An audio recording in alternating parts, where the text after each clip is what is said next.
Здравейте, приятели, на традиционната стрелба с лък. Цветница е днес, честит празник на всички именяци.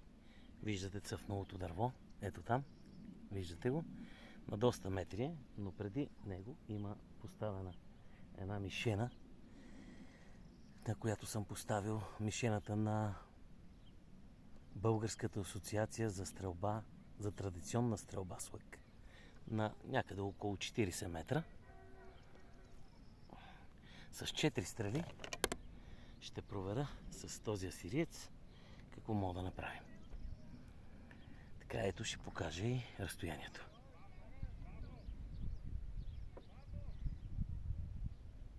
Разстоянието до мишената.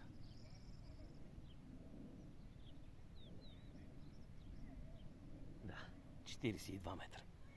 Ето виждате, 42 метра. От тук стрелям покривно по мишената. Къде е? Да. Видях го, няма да стрелям по него. Ето на полянката се появи един щъркел. Не знам дали се вижда. Нали? От тук ще стреляме, но няма да стреляме по щъркела. В всеки случай.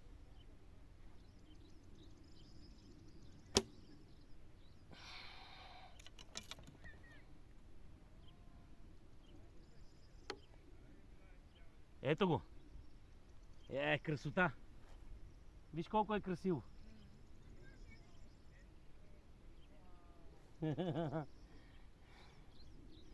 Видяхте щъркела как литна. Там в далечината се виждат още два летящи. Стрелям по мишената. В мишената е стрелата едната.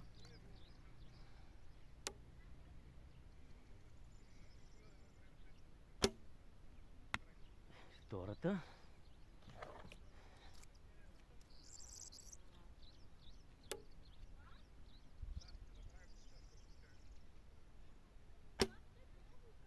Третата. Взимам да покажа. От 40 метра. 4 стрели, 3 са в мишената. Видяхте и щъркела.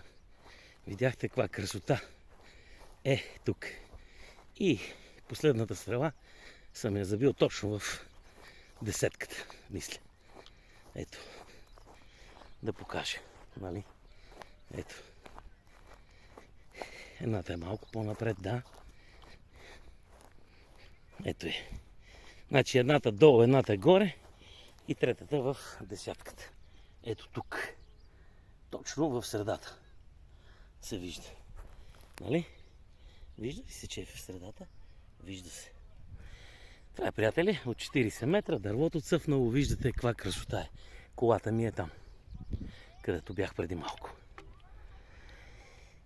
Хубав празник желая!